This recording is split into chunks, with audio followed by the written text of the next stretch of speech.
महामंडल विधान अनंत सिद्धों की आराधना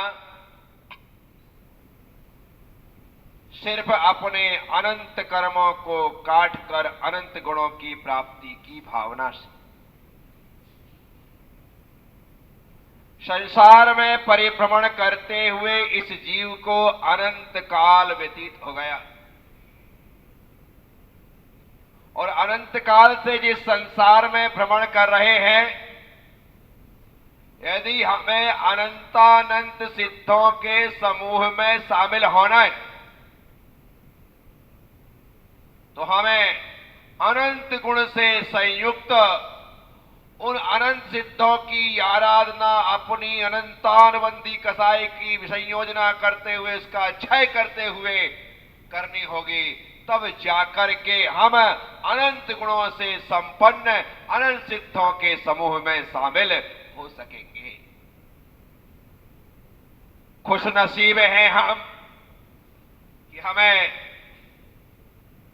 ये पूजा, ये आराधना, ये भक्ति, ये उपासना, ये गुणानुवाद करने का अवसर प्राप्त होता है।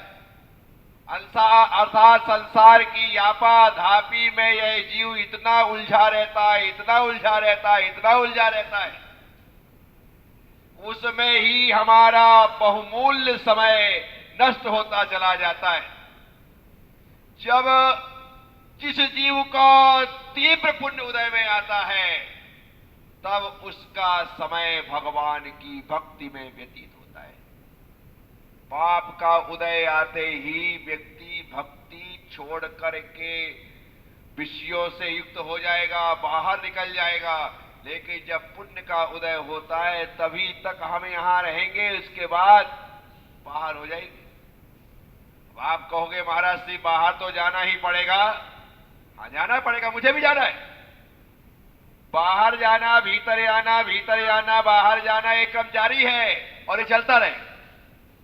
लेकिन जितने समय तुम भगवान के साथ रहे, समझना आज का उतना समय सार्थक हो गया।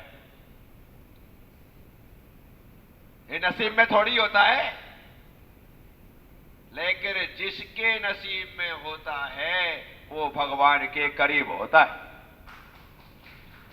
हम तो अपने आप को विशिष्ट पुण्यशाली समझते हैं कि जिन महापर्वों में नंदीश्वर सुर जात हैं, हम पूजे ईठाही, वो नंदीश्वर दीप में जाकर के भगवान की पूजा करते। लेकिन हमारे पास इस मनुष्य जीवन में ऐसी शक्ति सामर्थ्य नहीं है कि 8वें दीप नंदीश्वर में जाकर के वहां हम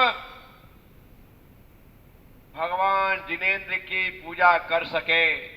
तो हमने कहा नंदीश्वर सुर जात है, हम पूजे ईठाई। हम तो यहीं खड़े होकर के उन नंदीश्वर दीपों का ध्यान करते हुए यहां आराधना कर रहे हैं। तो इन पर्व में सिद्ध चक्र की महापूजा, अनंत सिद्धों की पूजा, इस समय देवों के पास एक ही काम है, पूजा। एक ही काम है, पूजा, और कोई काम नहीं दूजा, सिर्फ पूजा। बराबर चारों दिशाओं में चतुर्निकाय के देव क्रमशः एक एक पहर तक 3-3 घंटे तक पूजा करते हैं। यहां वाले यहां ऐसा चलता, परिक्रमा चलती रहती है और पूजा। हाँ, हम सब लोग इस चक्र की पूजा कर रहे हैं। यहां करने के बाद ऐसी परिक्रमा लगाते हुए कर रहे हैं। कैसे कर रहे हैं? ये मान के चलो ये सिद्धों का समूह है और हम उनकी परिक्रमा लगा करके, कई लोग पूजा करने चढ़ाने आते हैं, ऐसे उल्टे घूम जाते हैं। हमेशा याद रखना, जब आप परिक्रमा लगा रहे हैं तो परिक्रमा ऐसे लगा करके ही जाना। आपको उल्टा सीधा शॉर्टकट के चक्कर में भागना नहीं। परिक्रमा परिपूर्ण हो, पूजा परिपूर्ण हो, भक्ति परिपूर्ण हो, ऐसी भावना रखो। पुण्य होता है ना, तो दोषी परिवार कुशलगढ़ से आकर इन निर्दोष भगवान की पूजा के लिए पुष्पगिरी में उपस्थित हो जाता है। आज विमल जी, शकुंतला जी, दोषी परिवार का सौभाग्य है। भाई मयंक और प्राची, निखिल और अक्षिता और मितवी, ये परिवार है, छोटा सा दोषी परिवार, और भगवान की भक्ति के लिए राजस्थान से यहां पर उपस्थित हुए। मैं कहता हूं ना, पुण्य होता है तो व्यक्ति दूर से आ जाता है, और पुण्य खाते में ना हो तो पास का पास में बैठा बैठा देखता रह जाता है। क्या? पास का पास में बैठा बैठा देखता रह जाता है। पुण्य होता है तो दूर से आकर के वह लाभ ले लिया जाता है। इसलिए पुण्य इतना बढ़ाओ, इतना बढ़ाओ, इतना बढ़ाओ, इतना बढ़ाओ कि सिद्धालय भी पास हो जाए, वह भी दूर ना लगे। इतना पुण्य बढ़े कि सिद्धालय, अभी तो मंदिर पास में है, पुण्य के कारण ये पुण्य इतना बढ़े कि कल मोक्ष पास हो जाए। हो सकता है, पॉसिबल है। बस जीवन में पैसा कमाने का भाव मत रखना, पुण्य कमाने का भाव रखना। पैसा उतना ही चाहिए जिससे पेट भर सके, और पुण्य इतना चाहिए जिससे मोक्ष मिल सके। बस वही हमारे लिए आवश्यक, अनिवार्य है।